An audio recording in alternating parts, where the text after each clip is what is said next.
আসসালামু আলাইকুম। আমি আপনাদের সাথে আছি মোহাম্মদ সাদ্দাম হোসেন, পরিচালক Dheeraj private computer training centre. আজকে আমরা যে গুরুত্বপূর্ণ বিষয়টা নিয়ে কথা বলবো সেটা হচ্ছে যে পঞ্চম গণবিজ্ঞপ্তিতে অর্থাৎ এনটিআরসি প্রকাশিত পঞ্চম গণবিজ্ঞপ্তিতে মাত্র 18টি শর্ত যদি আপনি না মানেন তাহলে আপনি সুপারিশপ্রাপ্ত হবেন না। অর্থাৎ যারা বিভিন্নজন বিভিন্নভাবে আমাকে প্রশ্ন করছেন তাদের প্রশ্নের জবাবগুলো আজকে দিয়ে দেবো ইনশাল্লাহ, যে কোন 18টা শর্ত বা কোন কোন শর্ত যদি আপনি না মানেন তাহলে আপনি সুপারিশপ্রাপ্ত হবেন না। অর্থাৎ আপনার সার্টিফিকেট থাকার পরও, আপনি নিবন্ধন পাশ করার পরও, আপনি সঠিকভাবে আবেদন করার পরও কেন আপনি সুপারিশপ্রাপ্ত হবেন না তার 18টি ধাপ আমি আপনাদের দেখিয়ে দিচ্ছি এবং যোগ্য প্রমাণের সাথে। অর্থাৎ পঞ্চম গণবিজ্ঞপ্তিতে প্রকাশিত হওয়া আমাদের যে সার্কুলার, সেই সার্কুলারটিকে কেন্দ্র করে আমি আপনাদেরকে 18টা কারণ বলে দিচ্ছি। আচ্ছা, আপনারা এক এক করে মিলিয়ে নেবেন আপনি যখন আবেদন করছেন আপনার এই 18টা কারণ ঠিক আছে কিনা। আচ্ছা, তার আগে আমরা একটু বলে নিই আমাদের এই পঞ্চম গণবিজ্ঞপ্তিতে আবেদন, আমরা যে গণবিজ্ঞপ্তি দেখছি, গণবিজ্ঞপ্তিতে আবেদন শুরু ছিল আমাদের গত 17 তারিখ থেকে এবং আবেদন চলবে আগামী মাসের রানিং মাসের 9 তারিখ পর্যন্ত। অর্থাৎ এই 17 তারিখ থেকে, অর্থাৎ এপ্রিলের 17 থেকে 9 তারিখ পর্যন্ত আপনার আবেদন চলবে। আপনার তার মানে প্রথম অযোগ্য হওয়ার একটা কারণ হচ্ছে আপনি এই নির্ধারিত সময়ের বাইরে যদি আবেদন করেন তাহলে সেক্ষেত্রে আপনি অযোগ্য বলে প্রমাণিত হবেন, অর্থাৎ এনটিআরসি থেকে সুপারিশপ্রাপ্ত হবেন না। অর্থাৎ 9 তারিখের মধ্যে যদি আপনি আবেদন না করেন। আমরা এটি দেখতে পাচ্ছিলাম 31শে মার্চ প্রকাশিত হওয়া আমাদের পঞ্চম গণবিজ্ঞপ্তি। আমি গণবিজ্ঞপ্তির রুলসগুলো আপনাদের পড়ে এবং যোগ্য প্রমাণের সাথে দেখাচ্ছি। যেমন 3 নাম্বার শর্ত অনুযায়ী বলা ছিল যে এখানে দেখেন, ভালো করে একটু পড়বেন যে আবেদনকারীর যোগ্যতা কি কি হওয়া দরকার। এক বলছিল সংশ্লিষ্ট বিষয়, পদ এবং প্রতিষ্ঠানের ধরন অনুযায়ী নিবন্ধনকারী হতে হবে। অর্থাৎ আমরা যখন একটা বিষয়, যেমন ধরেন আমি আমার বিষয়ের কথা বলি, আমার বিষয় হচ্ছে বায়োলজি। বায়োলজিতে আমাদের দুই ধরনের প্রতিষ্ঠান আছে। এক ধরনের প্রতিষ্ঠান হচ্ছে বায়োলজিতে আমরা স্কুল, কলেজ বা স্কুল, মাদ্রাসা এই দুটোতে জব করতে পারবো। আচ্ছা, এখন আবার সেকেন্ডারি স্কুল আবার মাদ্রাসা, এটা আমাদের সাথে যুক্ত। কিছু কিছু সাবজেক্ট আছে, যেমন ধরেন আমরা যদি বলি ধর্মের ক্ষেত্রে আলাদা আলাদা ভাগ দেওয়া আছে। ইসলাম শিক্ষার ক্ষেত্রে কেমন দেওয়া আছে হলো, আমরা যদি একটু আমাদের ইয়ের দিকে তাকাই, দেখেন আমি আপনাদেরকে এই গণবিজ্ঞপ্তির এটার পাশাপাশি আমি আপনাদেরকে একটা আমাদের যে সার্কুলারটা ছিল সেই সার্কুলারটাও যদি একটু দেখাই তাহলে আপনারা আরেকটু ক্লিয়ার হবেন যে আসলে এখানে ঘটনাটা কোথায় কি ঘটছে।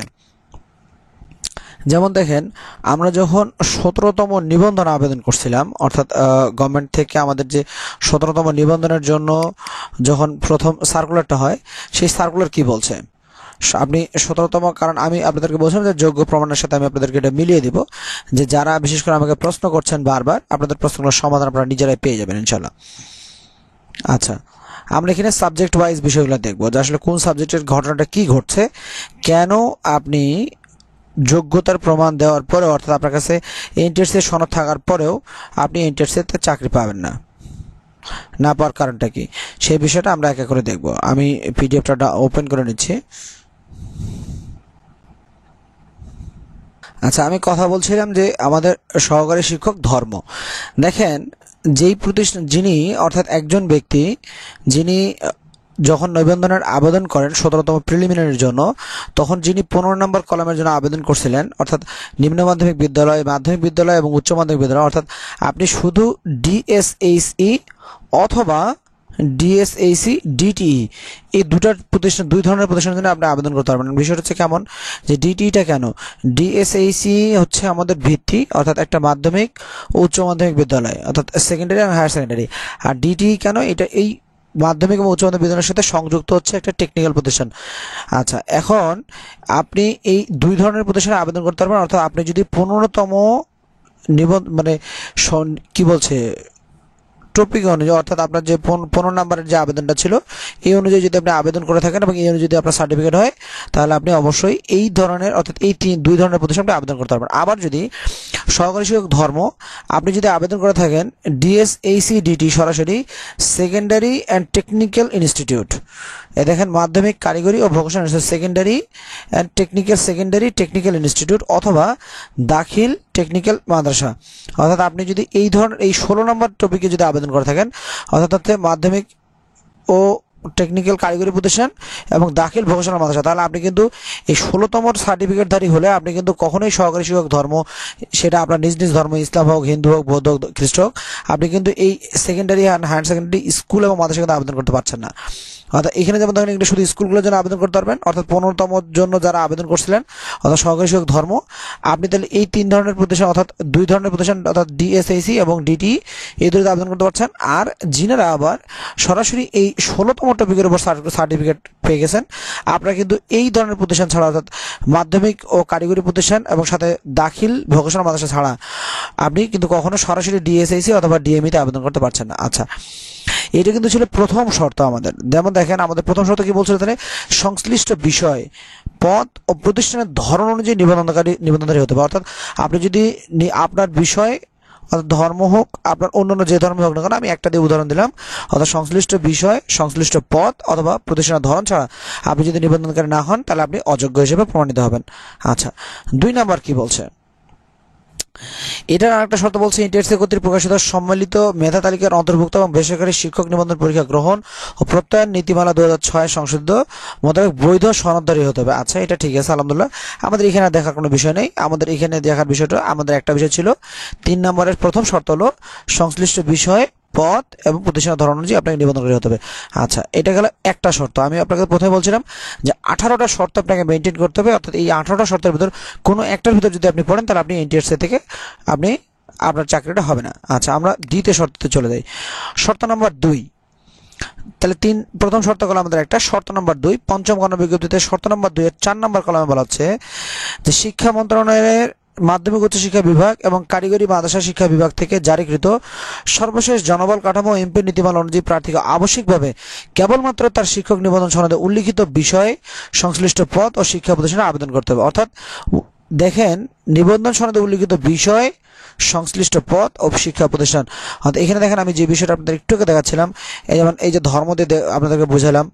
আচ্ছা, আমি আরও একটা যদি একটু বলি, এখানে যদি আমরা একটু দেখি আরও অন্যান্য সাবজেক্টগুলো যদি দেখি আমরা, যেমন ধরেন এই যে গণিত, তো সংশ্লিষ্ট বিষয় কি আমার গণিতের যেমন ধরেন যারা 8 নম্বর কলামে আবেদন করছিলেন, এই ব্যক্তিটা দেখেন নিম্ন মাধ্যমিক বিদ্যালয়, মাধ্যমিক বিদ্যালয়, উচ্চ মাধ্যমিক বিদ্যালয়, দাখিল মাদ্রাসা, আলিম মাদ্রাসা, ফাজিল মাদ্রাসা, কামিল মাদ্রাসা, অর্থাৎ এই ধরনের প্রতিষ্ঠানগুলোতে আবেদন করতে পারবে।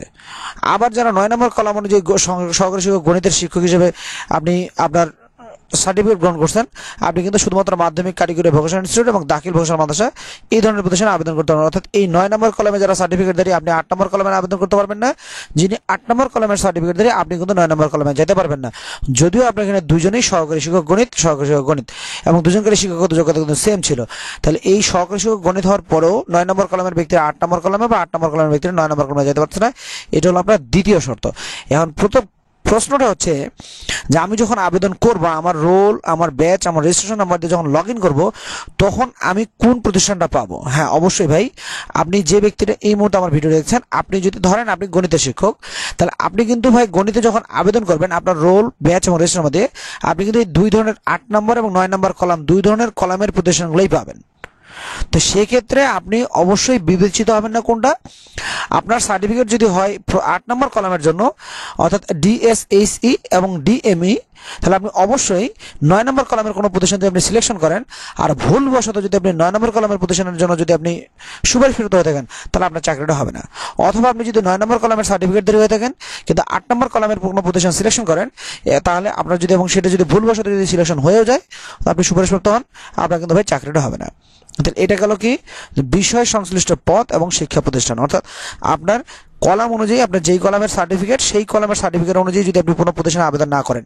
হ্যাঁ, কথা হলো যে আমি যখন আমার অ্যাকাউন্ট লগ ইন করছি তখন কি এই সমস্যাটা হওয়ার সম্ভাবনা আছে কিনা? হ্যাঁ, অবশ্যই আছে।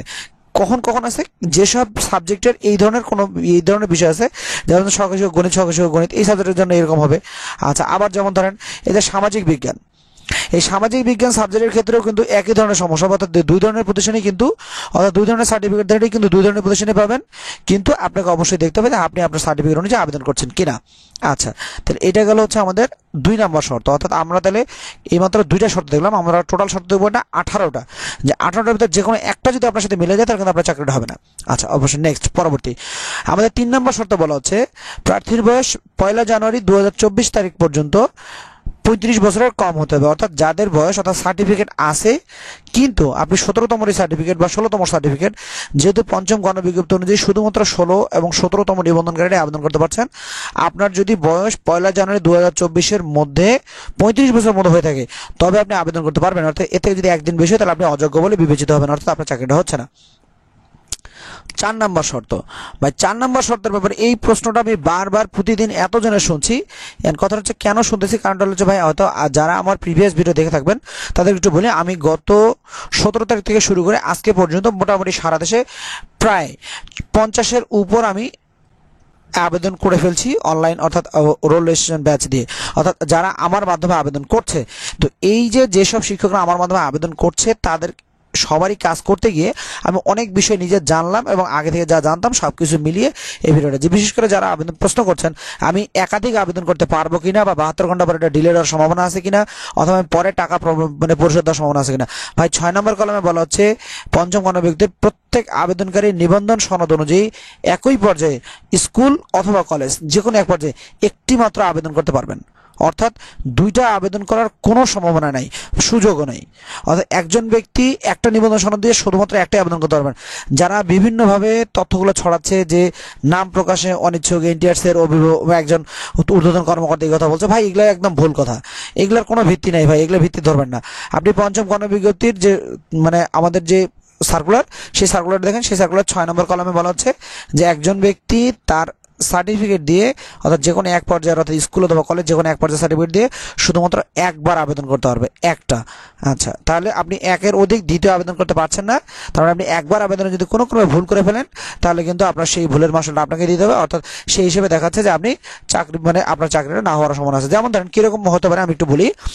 যেমন আমাদের এখানে একটা আবেদনে সর্বোচ্চ 40টা প্রতিষ্ঠান দেওয়ার কথা বলা হচ্ছে। অনেকেই আমাকে জিজ্ঞেস করছেন যে ভাই আমি তো আমার উপজেলায় প্রথম বা আমি আমার জেলায় প্রথম, তো সেই ক্ষেত্রে আমার মার্ক হচ্ছে এত, আমি কি একটা দুটা তিনটা বা পাঁচটা বা 10টা পর্যন্ত প্রতিষ্ঠান দিয়ে আমি নো অপশন সিলেক্ট করতে চাচ্ছি, সেক্ষেত্রে আমার কোনো সম্ভাবনা আছে কিনা। ভাই দুর্ভাগ্যের বিষয় কেউ আমি এমনও 2-1জনকে পাইছি যারা বলছে মাত্র 2টা প্রতিষ্ঠান দিতে চায়। তার কথা হলো এমনও ব্যক্তি আমি পাইছি যে ব্যক্তিটা আমাদের জাতীয় মেধা তালিকায় 100-র মধ্যে আছে। আমি ওনাকে এতটুকু বললাম যে ভাই দেখেন, যদি আপনি আপনার নির্ধারিত 5টা প্রতিষ্ঠান দিচ্ছেন, দুর্ভাগ্যের বিষয় 5টা প্রতিষ্ঠানে আপনি একটা তো আপনার চান্স হলো না কোনো কারণে, কারণ আপনি তো 17তম আপনার যে সর্বোচ্চ মার্কস, কিন্তু 16তম মার্কস কিন্তু আমরা কেউ জানি না। আচ্ছা, যদি 16তম 5জন ব্যক্তি ওই 5টা প্রতিষ্ঠানে আবেদন করে থাকে আর এই ব্যক্তিরা যদি ওই 5টা প্রতিষ্ঠানে একটা তো চাকরি না পায়, আবার যদি নো সিলেক্ট করা আছে, তাহলে মাস্ট বি এই লোকটা চাকরি হবে না, তার মানে এনটিআরসি থেকে বাতিল, আপনি অযোগ্য হয়ে গেলেন। অর্থাৎ আপনার সর্বোচ্চ মার্কস 17তম সর্বোচ্চ মার্কস থাকার পরেও 16তম কাছে আপনি হার মেনে গেলেন এবং আপনি চাকরিটা হারাইলেন। এই ছিল আমাদের শর্ত নাম্বার 4। আমরা বলছিলাম কয়টা? মাত্র 18টা শর্ত। মাত্র কয়টা শর্ত? মাত্র 18টা শর্ত। আপনি 18টা শর্ত যদি না মানেন তাহলে আপনি কি হবেন? আপনি এনটিআরসি থেকে চাকরি পাবেন না বা আপনার সুপারিশপ্রাপ্ত হবেন না। আচ্ছা, আমরা চলে গেলাম 5 নম্বর শর্তে। 5 নম্বর শর্তের কথা বলা হচ্ছে যে 5 নম্বর শর্তে আমি এই কথা একটু আগেই বললাম, সেটা হচ্ছে প্রার্থীর আবেদনে বর্ণিত চয়েসের প্রেক্ষিতে প্রার্থীর পদভিত্তিক মেধাক্রম ও পছন্দক্রম অনুসারে ফলাফল প্রসেস করা হবে। অর্থাৎ একজন প্রার্থী যেসব শিক্ষা প্রতিষ্ঠানে চয়েস দিবে সেই শিক্ষা প্রতিষ্ঠানগুলোতে তার মেধাক্রম এবং তার পছন্দক্রম অনুসারে ফলাফল দেওয়া হবে। আচ্ছা, এছাড়া যদি ওই 40টাতে নির্বাচিত না হন বা উনি একজন প্রার্থী যেসব প্রতিষ্ঠান চয়েস দিবেন সেসব প্রতিষ্ঠান নির্বাচিত না হন এবং ইয়েস অপশনে ক্লিক করে রাখেন, তবে সারা বাংলাদেশের যে কোনো একটা প্রতিষ্ঠানে তার চাকরি হওয়ার সম্ভাবনা আছে। কিন্তু যদি সে আর ইয়েস অপশনে সিলেক্ট না করেন, নো অপশন সিলেক্ট করেন, তাহলে তো তার সম্ভাবনাটা একেবারেই গেল। আচ্ছা, ওকে, তাহলে উনি কি হচ্ছে 5 নম্বর শর্ত আমরা জানলাম কি, যে তাহলে একজন ব্যক্তি যদি ইয়েস অপশন সিলেক্ট করে রাখে নির্ধারিত প্রতিষ্ঠানের পরেও তার সম্ভাবনা আছে যে সে চাকরি পেতে পারে, অথবা সে অযোগ্য বলে বিবেচিত হবে। শর্ত নম্বর 6 আমরা বলছিলাম মাত্র 18টা শর্ত। আপনাকে ভয় দেখাচ্ছি না ভাই, আপনাকে শুধু অ্যালার্ট করছি যে আপনি অ্যালার্ট আছেন কিনা। 6 নম্বর শর্তে বলা হচ্ছে 9 নম্বর কলামে, কোনো প্রার্থীর যদি স্কুল ও কলেজ উভয় পর্যায়ের সনদ থাকে এবং তিনি যদি উভয় পর্যায়ের পদে আবেদন করেন তবে, অর্থাৎ একজন ব্যক্তির স্কুলও আছে কলেজও আছে। আমি এখন সরাসরি বলি, কিছু কিছু সাবজেক্ট আছে, যেমন ধরেন আমি আমার সাবজেক্টের কথা বলছি, বোটানিতে 17তম নিবন্ধনে সিলেকশন সংখ্যা হচ্ছে মাত্র 59 জন, কিন্তু আমাদের পঞ্চম গণবিজ্ঞপ্তি অনুযায়ী আমাদের খালি পদের সংখ্যা হচ্ছে 88টি। আমি জানি না 16তমতে কতজন সিলেকশন অবস্থায় আছে। এরকম আরো অনেক সাবজেক্ট আছে যে সাবজেক্টগুলোতে যে পরিমাণ 17তমতে টিকানো হয়েছে তার থেকে অনেক বেশি পদ আছে। এখন অনেকেই মনে করছে যেহেতু আমার দুটোই সনদ আছে তাহলে আমি শুধু কলেজটাকে সিলেকশন করলাম। ভাই, ভুলেও এই কাজ করবেন না। কেন করবেন না? পরের লাইনটাই পড়েন, দেখেন বলা হচ্ছে যে তবে প্রথমে তাকে কলেজ পর্যায়ে বিবেচনা করা হবে, কলেজ পর্যায়ে নির্বাচিত না হলে স্কুল পর্যায়ে বিবেচনা করা হবে, কলেজ পর্যায়ে নির্বাচিত হলে স্কুল পর্যায়ে বিবেচনা করা হবে না। আচ্ছা, মানলাম আপনি অনেক ভালো একজন স্টুডেন্ট, অনেক ভালো মার্কস আছে, আপনার কাছে 2টা সার্টিফিকেট আছে, আপনি একটা আবেদন করলেন। দুর্ভাগ্যবশত ভাই যদি আপনার ওইটাতে চাকরি না হয়, আপনি কোথাও পাইলেন না, শেষমেশ আপনার কি হবে? আপনি কলেজ তো হারাইলেন, আর যেহেতু স্কুলে আবেদনই করেন নাই, তো আপনি স্কুলে চাকরি হওয়ার কোনো যোগ্যতাই থাকলো না। তার মানে আপনি এনটিআরসি থেকে চাকরি করার যোগ্যতা হারাই ফেললেন। তাহলে শর্ত নম্বর গেল আমার 6। আচ্ছা, আমার 9 গণবিজ্ঞপ্তি অনুযায়ী। আচ্ছা, পরের শর্ত আমরা দেখি, আমরা বলছিলাম মাত্র 18টা রুলস যদি আপনি না মানেন, তাহলে আপনি গণবিজ্ঞপ্তি থেকে বাতিল হয়ে যাবেন। পরের কথা বলছে, সকল আবেদনের জন্য আবেদনকারীকে নির্ধারিত 1000 টাকা ফি প্রদান করতে হবে। অর্থাৎ সকল বলতে কোনটা? একটা স্কুলের জন্য একটা আবেদন করবেন, তার জন্য 1000, কলেজের জন্য আবেদন করবেন, তার জন্য 1000। নির্ধারিত ফি পরিশোধ না করলে আবেদনটি বাতিল বলে গণ্য হবে। যারা পরামর্শ দিচ্ছে যে নির্ধারিত সময়ের বাইরে অর্থাৎ 72 ঘন্টা পরে আগের আবেদনটা বাতিল হবে, নতুন করে আবেদন করে আপনি পে করতে পারবেন, ভাই এই কথা ভুলেও শুনবেন না। কারণ আপনি যখন আবেদন করবেন, আপনি অবশ্যই যেহেতু এতদূর পর্যন্ত আসছেন, আপনি নিশ্চয়ই জানেন যে বাংলাদেশের যে কোনো চাকরির আবেদনে আমাদের আবেদন ফর্মের নিচের দিকে আনপেইড পেজে অবশ্যই লেখা থাকে কয়টা পর্যন্ত আপনি পে করতে পারবেন। আপনি অবশ্যই ওই সময়টা একটু দেখে নেবেন। আপনি আবেদন করার পর আপনার যে নির্ধারিত সময়, সেই সময়ের ভিতরে আপনি পে করবেন। যদি পে না করেন, তাহলে ভাই আপনার আবেদনটা বাতিল হয়ে যেতে পারে। বাতিল বলতে অর্থাৎ আপনি আর পরবর্তীতে পে করার সুযোগ নাও পেতে পারেন, অর্থাৎ আপনি কি হলেন? এনটিআরসি থেকে অযোগ্য বলে বিবেচিত হলেন। আচ্ছা, তাহলে অযোগ্যতার প্রমাণের শর্ত কয়টা? 18টা। আচ্ছা, আমরা দেখলাম কয়টা? মোটামুটি 6 থেকে 7টা। আচ্ছা, পরেরটা দেখি। পরেরটা বলছে যে আবেদন শুরু হলো 17 তারিখ থেকে এবং আবেদন শেষ হবে আগামী 9 তারিখ পর্যন্ত, অর্থাৎ এই রানিং মাসের 9 তারিখ পর্যন্ত। 9 তারিখ করা পর্যন্ত রাত 12টা পর্যন্ত। এরপরে যারা 9 তারিখ রাত 12টায় আবেদন করবে, ভাই তারা টাকা পরিশোধ করতে পারবে পরবর্তী 24 ঘন্টা 10 তারিখ রাত 12টা পর্যন্ত। অর্থাৎ যারা 9 তারিখ রাত 12টার মধ্যে আবেদন করবে, তারা 10 তারিখ রাত 12টা পর্যন্ত। অর্থাৎ আপনি যদি 9 তারিখ রাত 12টা এক্সাক্ট 12টায় আবেদন করেন, তাও কিন্তু আপনি মাত্র 24 ঘন্টা সময় পাচ্ছেন। অর্থাৎ এই 24 ঘন্টার ভিতর যদি আপনি কোনো ক্রমে টাকা দিতে না পারেন, অর্থাৎ 10 তারিখ রাত 12টা পার হয়ে যায়, 12টা 1 মিনিট, আপনি আর টাকাও দিতে পারবেন না, অর্থাৎ আপনি এনটিআরসি থেকে টোটালি অযোগ্য হিসেবে প্রমাণিত হলেন। অর্থাৎ আপনি এনটিআরসি পরবর্তী সিলেকশনে যাওয়ার আপনার কোনো যোগ্যতাই থাকলো না। আচ্ছা, আমি বারবার বলছিলাম 18টা শর্ত, মাত্র 18টা শর্ত যদি আপনি ভুল করে ফেলেন, তাহলে বা না মানেন, তাহলে আপনি কি এনটিআরসি থেকে চাকরি পাচ্ছেন না।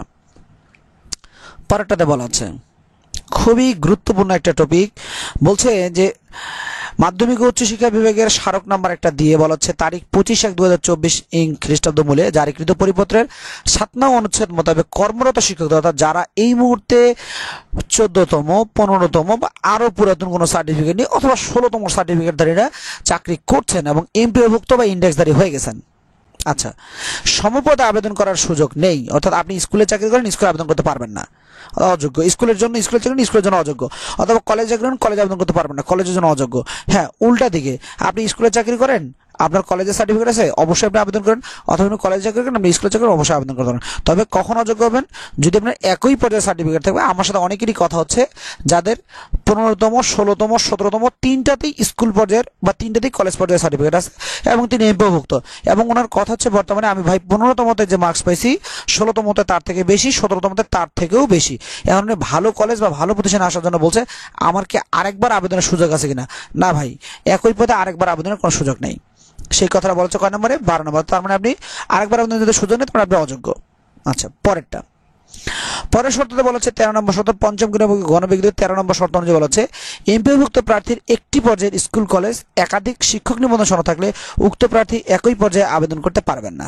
যে কথা আমি এইমাত্র বললাম, অর্থাৎ একজন ব্যক্তির 14তম সার্টিফিকেট আছে, 15তম আছে, 16তম আছে, মানলাম 17তম আছে। অনেকেরই সাথে আমার কথা হয়েছে যাদের কাছে 2টা 3টা 4টা পর্যন্ত সার্টিফিকেট আছে, কিন্তু আপনি একটা সার্টিফিকেট দিয়ে যদি আবেদন করেন, একই ব্যক্তি আপনি আরেকটা সার্টিফিকেট দিয়ে আবেদন করতে পারবেন না। অর্থাৎ আপনি চিন্তা করতেন ঠিক আছে 16তম, আমি তো চাকরি করি 15তম দিয়ে, 16তম আছে 17তম আছে, তা 16তম দিয়ে একটা আবেদন করি, 17তম দিয়ে একটা আবেদন করি। না ভাই, আপনি যে কোনো একটা সার্টিফিকেট দিয়ে আপনি একটা আবেদন করতে পারবেন, আপনি একাধিক সার্টিফিকেট দিয়ে একাধিক আবেদন করতে পারবেন না। অর্থাৎ একাধিক সার্টিফিকেটের জন্য আপনি অযোগ্য বলে বিবেচিত হবেন।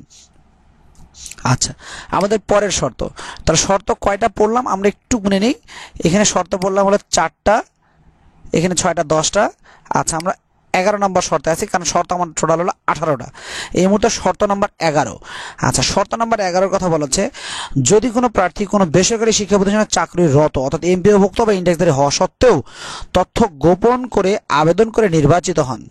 আচ্ছা, মানলাম আপনি 16তমতে নির্বাচিত আছেন এবং 16তমতে চাকরি করছেন বা 15তমতে চাকরি করছেন এবং আপনি এটাকে হাইড করলেন, অর্থাৎ আপনি দেখালেন না যে আপনি চাকরি করেন, এবার নির্বাচিত হয়ে গেলেন, তবে তার নির্বাচন বাতিল করা হবে। কোন নির্বাচন? এবারটা। এবং তার বিদ্যমান এমপিও বাতিলের জন্য সংশ্লিষ্ট কর্তৃপক্ষ অবহিত করা। অর্থাৎ আপনি যে বর্তমান চাকরি করছেন ভাই, সেই চাকরিটাও হারাবেন। তার মানে আপনি আবারও অযোগ্য প্রমাণ দিলেন কোথায়? আপনি যারা চাকরি করছেন আপনি আবেদন করার জন্য অযোগ্য। আচ্ছা, এই বললাম আমরা 11 নম্বর শর্ত। ভাই শর্ত মাত্র 18টা। এই 18টা শর্ত যদি আপনি না মানেন তাহলে কিন্তু আপনার চাকরি আপনি হারাবেন। 12 নম্বর শর্ত বলা হচ্ছে, মহিলা শিক্ষা প্রতিষ্ঠানের ক্ষেত্রে সহকারী শিক্ষক শারীরিক শিক্ষা। ভালো করে খেয়াল করবেন, মহিলা শিক্ষা প্রতিষ্ঠানের ক্ষেত্রে শুধুমাত্র সহকারী শিক্ষক শারীরিক শিক্ষা পদের জন্য শুধুমাত্র মহিলা প্রার্থীগণ আবেদন করতে পারবেন। মহিলা শিক্ষা প্রতিষ্ঠানে পুরুষ প্রার্থীগণের আবেদনের সুযোগ গ্রহণযোগ্য হবে না। প্রার্থী মিথ্যা তথ্য দিয়ে এই ধরনের প্রতিষ্ঠানে আবেদন করে নির্বাচিত হলে তার নির্বাচন বাতিল করা হবে।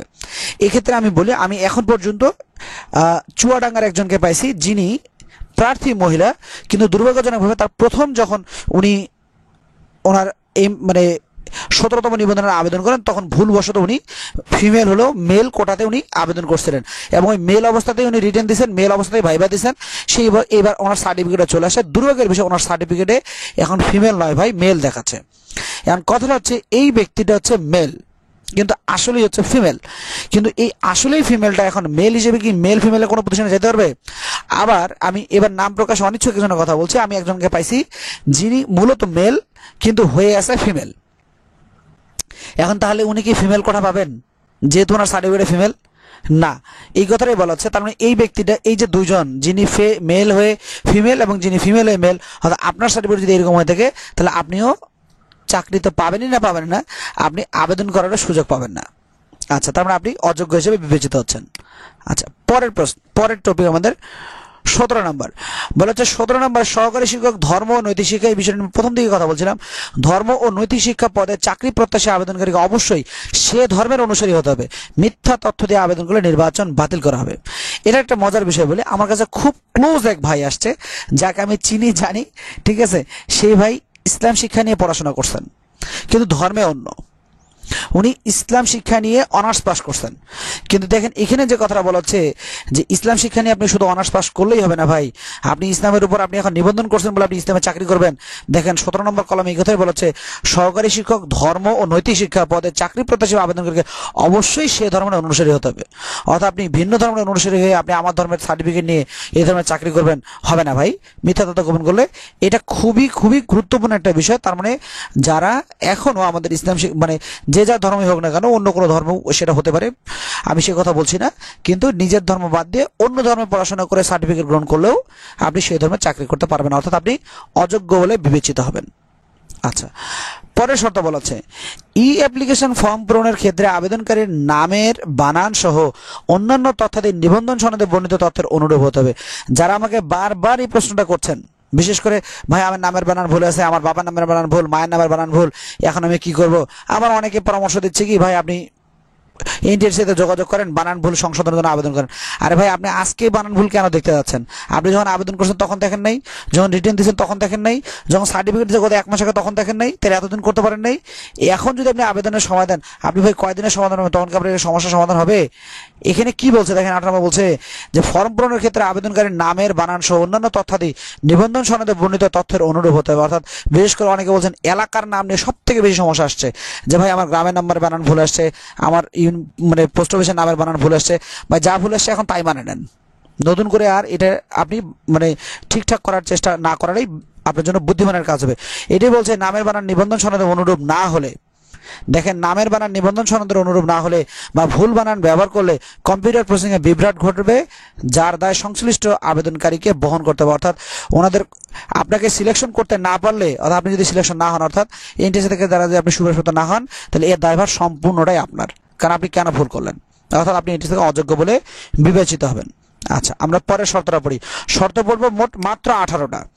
আমরা আমাদের 18টা শর্তের মধ্যে এই মুহূর্তে আছি 6-4-10 11, 12, 13, 14টা পড়ে ফেলছি, 15 নম্বর শর্তে আছি। 18টা শর্তের মধ্যে এই মুহূর্তে আছি আমি 15 নম্বর শর্ত।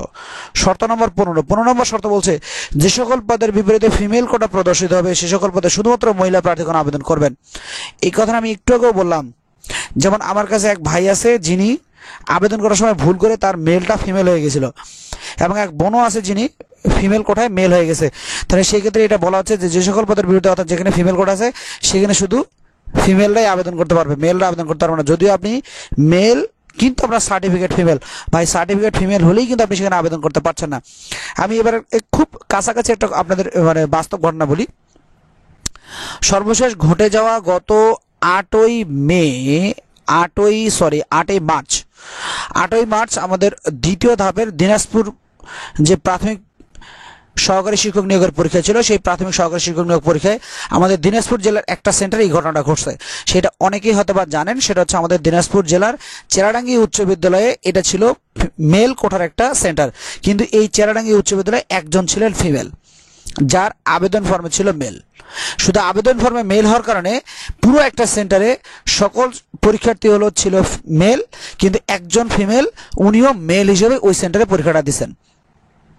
আচ্ছা, এই ধরনের যাদের আছে ভাই, যিনি ফিমেল হওয়ার পরও বা মেল হওয়ার পরও আপনার সার্টিফিকেটে মেল বা ফিমেল উল্টো হয়ে আছে, আপনি চাইলেও এখানে আবেদন করতে পারবেন না। অর্থাৎ যদি কোনো আপুরও এই সমস্যা থাকে যে আপু অবশ্যই আপনি ফিমেল, কিন্তু দুর্ভাগ্যজনকভাবে আপনার সার্টিফিকেট যদি মেল থাকে, আপনি ফিমেল হলেও ফিমেল কোটায় আবেদন করতে পারছেন না, তার মানে আপনি অযোগ্য বলে প্রমাণিত হচ্ছেন। এই শর্ত গেল 15টা। আচ্ছা, আমরা 16 নম্বর শর্ত দেখবো। ভাই শর্ত মাত্র 18টাই। 18টা শর্তের মধ্যে যদি কোনো একটা আপনার সাথে মিলে যায়, তাহলে ভাই আপনার চাকরিটা হচ্ছে না, আপনি অযোগ্য বলে বিবেচিত হচ্ছেন। 16 নম্বর শর্ত কি বলছে? 16 নম্বর শর্ত বলছে যে প্রাপ্ত আবেদন সমূহ শিক্ষা মন্ত্রণালয়ের মাধ্যমিক ও উচ্চশিক্ষা বিভাগ কর্তৃক 25/1/2024 তারিখে জারিকৃত পরিপত্র, অর্থাৎ গত 25 জানুয়ারি যে পরিপত্র দেওয়া হচ্ছে সেই পরিপত্র অনুযায়ী বেসরকারি শিক্ষক নিবন্ধন পরীক্ষা গ্রহণ ও প্রত্যয়ন বিধিমালা 2006 সংশোধিত 2015 এর 10-1 বিধি এবং সর্বশেষ জনবল কাঠামো অর্থাৎ এমপিও কাঠামো নীতিমালা অনুসরণ করে সমন্বিত জাতীয় মেধা তালিকা হতে মেধার ভিত্তিতে এবং মহিলা কোটা প্রযোজ্য ক্ষেত্রে অনুসরণ করে প্রাথমিকভাবে নির্বাচন করা হবে। একই সাথে মেধাও দেখা হবে, সমন্বিত মেধা, এবং একই সাথে মহিলা কোটাও দেখা হবে। অর্থাৎ যেগুলোতে মহিলা কোটা আছে সেগুলোতে অবশ্যই মহিলারাই থাকবে এবং তাদেরকে সমন্বিত মেধা থাকবে। আর যেসব জায়গায় মহিলা কোটা নাই, অর্থাৎ মেল ফিমেল উভয় আবেদন করবে, সেসব ক্ষেত্রে জাতীয় মেধা তালিকা দেখা হবে। আচ্ছা, পরেরটা বলা হচ্ছে নির্বাচিত প্রার্থীকে প্রাক নিয়োগ জীবন বৃত্তান্ত যাচাইয়ের জন্য, প্রাক নিয়োগের আগে জীবন বৃত্তান্ত যাচাইয়ের জন্য পুলিশ ভেরিফিকেশন করা হবে। পুলিশ ভেরিফিকেশনের ভিত্তিতে প্রার্থীকে চূড়ান্তভাবে বাছাই করে নিয়োগের জন্য সংশ্লিষ্ট প্রতিষ্ঠান প্রধান বরাবর সুপারিশপত্র প্রেরণ করা হবে। অর্থাৎ ভাই যদি পুলিশ ভেরিফিকেশন আপনি আটকে যান, তাহলে আপনি অর্থাৎ এনটিএসসি থেকে অযোগ্য বলে বিবেচিত হবেন। এই যে দেখেন, এই লাইনটা বলা হচ্ছে পুলিশ ভেরিফিকেশনের ভিত্তিতে প্রার্থীকে চূড়ান্তভাবে বাছাই করে নিয়োগের জন্য সংশ্লিষ্ট প্রতিষ্ঠানের প্রধান বরাবর সুপারিশপত্র প্রেরণ করা হবে। অর্থাৎ আপনি যদি পুলিশ ভেরিফিকেশন আটকে যান, তাহলে আপনার চাকরিটা সম্পূর্ণ হারাবেন, অর্থাৎ আপনি এনটিআরসিএ থেকে নিয়োগ পাবেন না, অর্থাৎ অযোগ্য বলে বিবেচিত হবেন। যদি আপনি যোগ্য হন, তবে নির্বাচিত প্রার্থী এবং সংশ্লিষ্ট শিক্ষা প্রতিষ্ঠান প্রধানকে এসএমএস এর মাধ্যমে অবহিত করবে, আপনাকে এবং আপনার প্রতিষ্ঠান প্রধানকে। তাহলে এই গেল আমাদের 16 নম্বর শর্ত। 18টা শর্ত আমাদের 16 নম্বর। 17 নম্বর শর্ত ভাই একদম শেষের দিকে চলে আসছে, আর বেশি দীর্ঘায়িত করবো না, অল্প কিছুক্ষণ আমাদের শেষ করে ফেলবেন ইনশাআল্লাহ। প্রতিষ্ঠান প্রধান কর্তৃক দাখিলকৃত শূন্য পদ সময়ের চাহিদা সংশ্লিষ্ট উপজেলা মাধ্যমিক শিক্ষা অফিসার, জেলা শিক্ষা অফিসারের মাধ্যমে সংগৃহীত হয়। ভুল চাহিদাজনিত কারণে নিয়োগ সুপারিশে কোনো জটিলতার জন্য এনটিআরসি দায়ী থাকবে না। অর্থাৎ কোনো প্রতিষ্ঠান যাদের কাম্য সংখ্যক শিক্ষার্থী থাকা পর তাদের আবার ওই কাম্য সংখ্যক শিক্ষক থাকা সত্ত্বেও ভুল চাহিদা দিয়ে ফেলছে। যেমন ধরেন, মনে করেন কোনো একটা প্রতিষ্ঠান যেখানে কাম্য সংখ্যক শিক্ষার্থী অনুযায়ী কোনো একটা সাবজেক্টের জন্য পর্যাপ্ত পরিমাণে শিক্ষক আছে, ওই সাবজেক্টের আমাদের এমপিও নীতিমালা অনুযায়ী ওই প্রতিষ্ঠান আর কোনো শিক্ষক নেওয়ার ক্ষমতা রাখে না। যেহেতু আমাদের জানি যে এমপিও নীতিমালার একটা নির্ধারিত কাম্য সংখ্যক যেমন শিক্ষার্থী আছে, এরকম কাম্য সংখ্যক কিন্তু শিক্ষক নেওয়ার নীতিমালা আছে। অর্থাৎ একটা প্রতিষ্ঠানে কতজন শিক্ষক থাকবে, কতজন শিক্ষার্থীর জন্য। দুর্ভাগ্যজনকভাবে যদি এরকম কোনো প্রতিষ্ঠান হয়ে থাকে, অর্থাৎ কোনো প্রতিষ্ঠানে যে পরিমাণ শিক্ষক নেওয়া দরকার ছিল তার থেকে ওনারা বেশি শিক্ষক এখানে চাহিদা দিয়ে ফেলছে, এবং সেই চাহিদা অনুযায়ী আপনার এনটিআরসি আপনাকে সুপারিশপ্রাপ্ত করে ফেলছে। কিন্তু দুর্ভাগ্যের বিষয়, সেই প্রতিষ্ঠানে ভাই আপনার জন্য যদি সুপারিশ হয়, আপনার তার এমপিও হবে না, মানে বেতন হবে না। কেন বেতন হবে না? কারণ ওই প্রতিষ্ঠানে তো ভাই কাম্য সংখ্যক শিক্ষার্থী বা কাম্য সংখ্যক শিক্ষক তো আছেই, তাহলে আপনাকে বেতন দেবে কেন? তো এইটাই বলছে যে যদি যেহেতু এটা প্রতিষ্ঠান প্রধান এবং উপজেলা মাধ্যমিক শিক্ষা অফিসার, জেলা শিক্ষা অফিসার দ্বারা সংগৃহীত, তাই এই ধরনের ভুল যদি হয় এবং আপনি যদি সুপারিশপ্রাপ্ত হয়েও থাকেন, তাহলে এই জটিলতার জন্য এনটিআরসি দায়ী থাকবেন, অর্থাৎ আপনি এনটিআরসির কাছে অযোগ্য বলে বিবেচিত হবেন। সর্বশেষ ভাই, এনটিআরসি বলছে 18 নম্বর শর্ত এনটিআরসির, যে 18টা শর্ত যদি আপনার কোনো একটা আপনার সাথে মিলে যায়, তাহলে আপনি এনটিআরসির চাকরি থেকে অযোগ্য বলে বিবেচিত হবেন। 18 নম্বর শর্ত বলছে, মামলা অথবা আইনগত কোনো জটিলতার কারণে অনলাইনে প্রকাশিত বিজ্ঞপ্তির কোনো পদে নিয়োগ প্রদান সম্ভব না হলে বর্ণিত কারণের জন্য এনটিআরসি দায়ী থাকবে না। কথা হলো, স্কুলে মামলা কোথায় আছে, কোথায় মামলা আছে সেটা একটু বলি।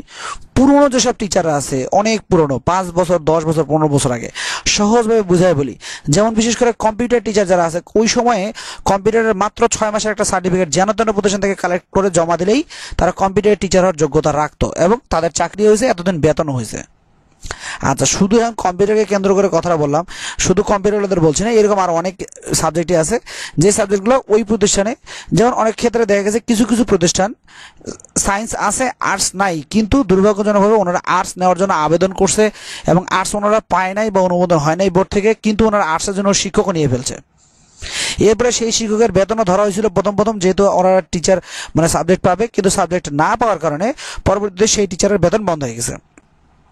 এখন যেহেতু টিচার এমপিওভুক্ত ছিল, বেতন পাইতো, সেখানে টিচার কি করে দিছে, মামলা করে দিছে যে আমার এই প্রতিষ্ঠানে আমি ছিলাম এবং আমার এখন এই মুহূর্তে এই প্রতিষ্ঠানে এই সাবজেক্টটা নাই, কিন্তু তাহলে আমি বেতন আমি ছাড়ে দেবো কেন চাকরি।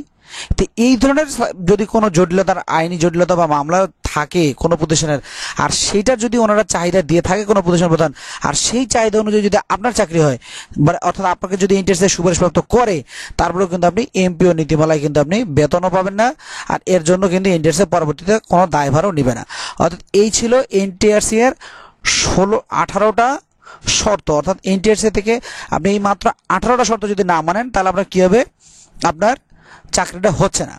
আচ্ছা, এখন আসি আমি 18টা শর্তের বাইরে আমরা 3 নাম্বার শর্তে যে কথাটা বলছিলাম, আমি সেটার একটা প্রমাণ দেখাই আপনাদেরকে। 3 নাম্বার শর্তের ব্যাপারে আপনারা অনেকেই এক একজন তো আসলে এক একজনের মতো করে আছেন। 3 নাম্বার শর্তের জন্য আমি এগুলো একটু ক্লোজ করে দিই।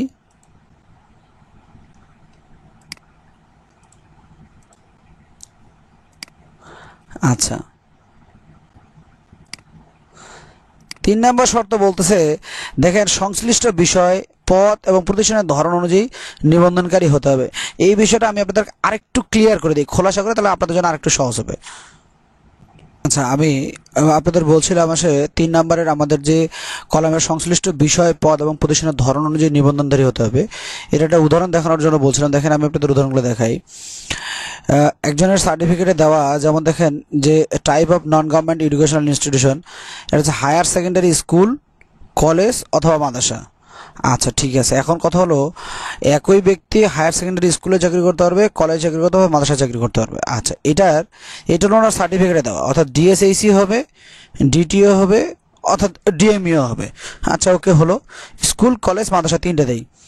আবার ওনার যখন আমরা দেখতেছি যে এটা হলো এই সাবজেক্টের ক্ষেত্রে ইসলামিক স্টাডিজ 427, এই কোডে বলা হচ্ছে শুধুমাত্র কলেজ অথবা মাদ্রাসা অথবা বিএম। আচ্ছা, আমরা যদি সার্টিফিকেট দেখি, সার্টিফিকেটে বলা হচ্ছে লেকচারার। আচ্ছা, লেকচারার পদে বলা হচ্ছে higher secondary school oblique college oblique মাদ্রাসা। আচ্ছা, আবার জাতীয় মেধা তালিকায় দেখানো হচ্ছে যে কলেজ, মাদ্রাসা অথবা বিএম, এটার কোড হচ্ছে 427 কোডে হয় কলেজ, নয় মাদ্রাসা, নয় বিএম। আবার পক্ষান্তরে যদি স্কুলে হয় এই একই জিনিস, তাহলে এটা হচ্ছে 314 নম্বর কোড ইসলামিক স্টাডিজ, তাহলে শুধু হবে স্কুল অথবা মাদ্রাসা। তাহলে স্কুল অথবা মাদ্রাসা, এখানে কলেজ নাই, বিএম তো নাই। আবার এখানে শুধু কলেজ আছে, মাদ্রাসা আছে অথবা বিএম আছে। আচ্ছা, তাহলে যদি এখন এই ব্যক্তির সার্টিফিকেট আসছে কোনটা থেকে, দেখেন এটা হচ্ছে তার কলেজ, মাদ্রাসা, বিএম, অর্থাৎ লেকচারার পদের জন্য ইনি যেই মানে যে ব্যক্তি অর্থাৎ ইসলামিক স্টাডিজ 427, আমি যার কথা বলছি, যা হোক আমি নাম প্রকাশ করছি না, এই একটা সার্টিফিকেট আমার কাছে আছে, যে সার্টিফিকেটটা উনি পাস করছেন হলো কলেজ, মাদ্রাসা, বিএম এর জন্য, কিন্তু সার্টিফিকেট পাইছেন, দেখেন উনি যে সার্টিফিকেটটা পাইছেন সেই সার্টিফিকেটটাতে একই সাথে ওনাকে দেওয়া হায়ার সেকেন্ডারি স্কুল, অর্থাৎ স্কুলও আছে, আবার কলেজও আছে, মাদ্রাসা আছে, কিন্তু বিএম আবার নাই। তার মানে এই সার্টিফিকেটটা ওনার জন্য মিসিং। এখন এই সার্টিফিকেটটাতে এখন কথা হচ্ছে যে এই সার্টিফিকেটকে আবেদন করতে পারবে কিনা।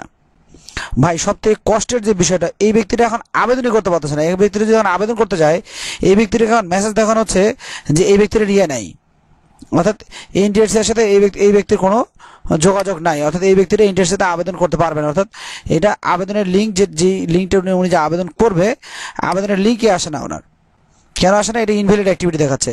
আমি একটা ইনভ্যালিড অ্যাক্টিভিটি আপনাদের একটা মেসেজ দেখাই, যেখানে দেখেন applicant not found. Applicant not found কেন দেখাচ্ছে? কারণ সবথেকে বড় যে কারণটা সেটা হচ্ছে যে এখানে কি ঘটনা করছে, যে উনি সার্টিফিকেট, উনি হচ্ছেন লেকচারার, ওনার সার্টিফিকেট হওয়া দরকার ছিল যে কলেজ, মাদ্রাসা, বিএম, কিন্তু উনি সার্টিফিকেটটা পাই আছে স্কুল এবং কলেজ দুটারই সংমিশ্রণ, হায়ার সেকেন্ডারি স্কুলও আছে, কলেজে মাদ্রাসা আছে। এটা কিন্তু ওনার জন্য একটা বড় ধরনের সমস্যা। আচ্ছা, আমরা আরেকটা সাবজেক্টে দেখি। কথাগুলো আমার কাছে এগুলো কীভাবে আসলো? আমি যেহেতু ভাই সারা দেশের মোটামুটি বেশ কিছু আবেদন করে ফেলছি এবং কন্টিনিউ আবেদন করতেছে, অনেকজনের সমস্যা আমার কাছে আসা হাজির হচ্ছে। এই কারণে সবার সমস্যাগুলোকে নিয়ে সঠিকভাবে আমি আরেকটা দিক নির্দেশমূলক এই ভিডিওটা রেডি করছি।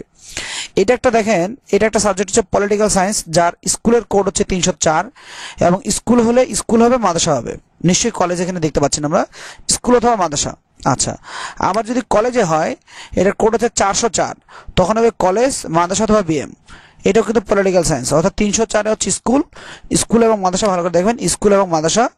আর যদি এটা কলেজ কোডে হয় তাহলে হয়তো 404 কলেজ, মাদ্রাসা এবং বিএম। এখন সার্টিফিকেটের দিকে আমরা যদি তাকাই, এক ভাই আমাদের সার্টিফিকেট পাইছেন, দেখেন লেকচারার পদে, ইনি পাইছেন আবার দেখেন হায়ার সেকেন্ডারি স্কুল, অর্থাৎ স্কুলও পাইছেন, কলেজও পাইছেন, মাদ্রাসাও পাইছেন, বিএমও পাইছেন। Is it possible?